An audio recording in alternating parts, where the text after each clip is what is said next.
अपनी असलियत सौंदर्या के सामने न आने की उलझन में था, वहीं सौंदर्या के दिमाग में देव को लेकर कई सवाल उछल कूद कर रहे थे।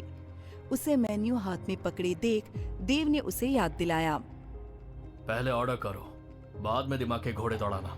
सभी इंतजार कर रहे हैं और हमें पहले ही काफी लेट हो चुका है। देव की आवाज सुनते ही सौंदर्या का ध्यान टूटा और उसने खाना ऑर्डर किया। सभी ने अपने मन मुताबिक डिनर किया।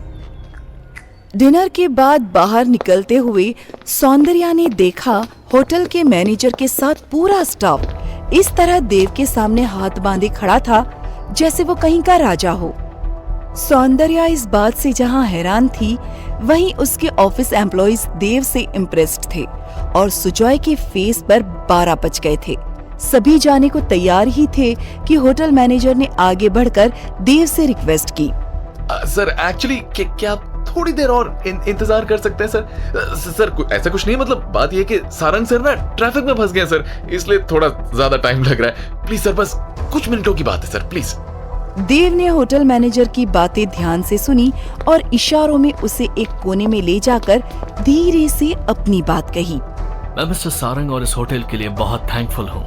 और रही बात बिल की, तो कल मेरा सेक्रेटरी आकर आपके सारे बिल्स क्लियर कर देगा।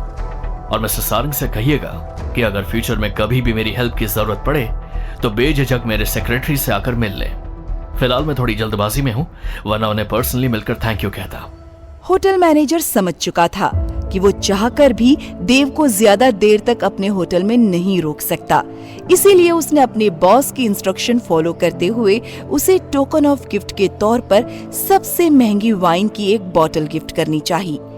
देव के इनकार के बाद वो भागकर सौंदर्या के पास गया और बड़े अदब से वो बोतल उसे दे दी, जिसे सौंदर्या के सभी ऑफिस एम्प्लॉइज हैरानी से देख रहे थे। दिव्या ने सुजॉय के कान में फुसफुसाया। देख रहे हैं सर, इतनी महंगी मेहमान नवाजी के बाद अब वो होटल मैनेजर सौंदर्या को इतनी महंगी वाइन की बोतल गिफ्ट कर रहा है। If I am not wrong, ये बोतल कम से कम 2 लाख की होगी। वाओ! मुझे लगता है आपने देव सर को जितना कंगाल समझा था ना, वो उतने हैं नहीं। I think next time you have to be polite with him sir. अब तुम मुझे सिखाओगी कि मुझे किससे कैसे बात करनी है। Be in your limit, understand? और इसमें इतनी क्या बड़ी बात है जो तुम्हें इतनी हैरानी हो रही है? सच तो यही है कि तुक्का लग गया होगा, वरना है तो फटीचरी। मेरी राय अभी भी उसके लिए वही है जो पहले थी। सौंदर्या ने भी पोलाइटली वाइन बोतल लेने से मना कर दिया और तेज कदमों से देव की तरफ बढ़ गई। क्या अब आप मुझे बताएंगे कि आखिर ये हो क्या रहा है? ये होटल वाले हम पर इतना मेहरबान क्यों हैं? एक्चुअली इस होटल का मालिक मेरे बहुत अच्छे दोस्त का बहुत अच्छा दोस्त है, तो मैंने एक बार उस पर एक एहसान किया था, तो आज वो सभी मिलकर अपना एहसान चुका रहे हैं। बस बात इतनी सी है। सौंदर्या देव की इन सब बात से बिल्कुल कन्विंस नहीं हुई, लेकिन उसने अभी और ज्यादा सवाल करना सही नहीं समझा। तभी देव ने सुजॉय की तरफ तीखी नजरों से देखा। अभी डिनर से पहले कोई कह रहा था कि अगर मैंने इस होटल में डिनर का अरेंजमेंट कर दिया तो वो मुझे कुत्तों की तरह भौंक कर दिखाएगा। क्यों सुजॉय, कुछ याद आया? देव की बातें सुनते ही सुजॉय का फेस अपमान से काला हो गया था। उसे लगा देव ने बिना हाथ उठाए उसके चेहरे पर एक जोरदार चांटा लगा दिया है। तभी देव की आवाज फिर सुनाई दी।